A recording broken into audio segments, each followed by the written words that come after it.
Hey, can you hear me? Yeah, I can hear you just fine. So no worries there. Let's keep going. I want you to be a moderator and ask questions I'm going to answer.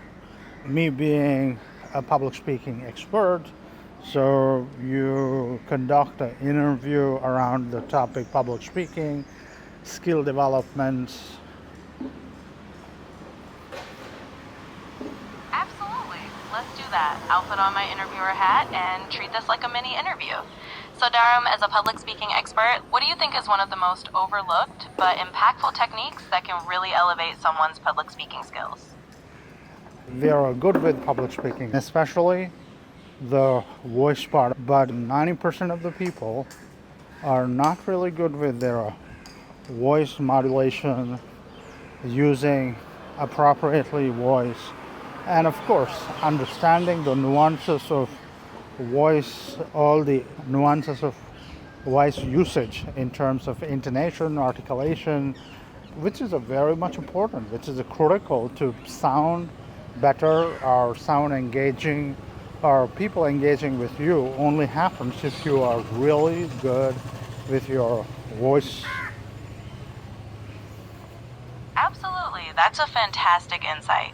So, focusing on voice modulation and those nuances like intonation and articulation can really set a speaker apart. It's those subtle elements that make the delivery engaging and keep the audience hooked. Thanks for sharing that. Let's keep rolling with a few more questions. When it comes to helping someone overcome stage fright, what's one practical piece of advice you give them to feel more confident on stage?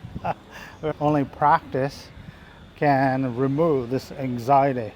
Make sure that every opportunity you get to appear on the stage, make use of it. That's how you overcome your fear.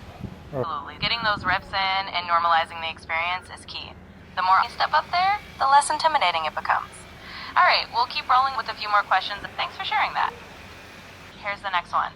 What do you think is a common myth about public speaking that you often find yourself debunking for people who are just starting out?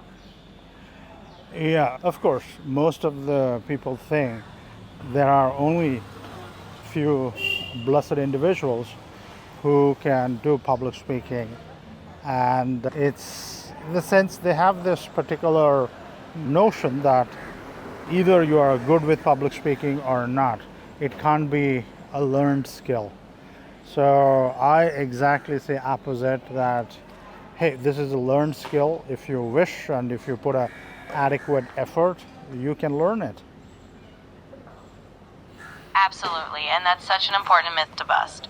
It's definitely not just some innate talent reserved for a few.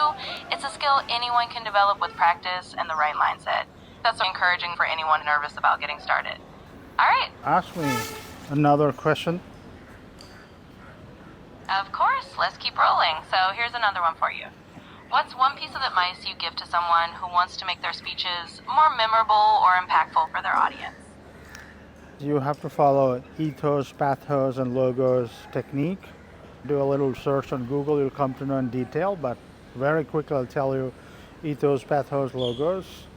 You have to use a good amount of logic, you have to have a statistic, you have to have an emotion, in the sense you have to involve storytelling, you have to have a bit of a statistic, and you have to structure your presentation a bit logically as well. Because when people are listening here, there would be some amount of listeners who tend to respond very well with emotion. Some of them respond with statistics, some respond with the facts. So if you involve these three things, you would end up speaking to all of those three types of audience. Otherwise, if you had only emotional stories in your presentation or public speaking, you end up talking to only one type of audience. You would alienate other type of audience. So make sure that you involve ethos, pathos, and logos. That's a fantastic framework to share. Bringing in that mix of ethos, pathos, and logos means you're really connecting with everyone in the audience on different levels. So yeah, that's a super practical tip for making a speech more memorable and well-rounded. Great advice. I think we'll conclude here. We covered some really nice ground, and I think you gained some awesome insights. We'll wrap it up here, and if you ever want to do another round, just let me know. Whenever you're ready for the next round, just let me know, and we'll dive right back in. I'm looking forward to it.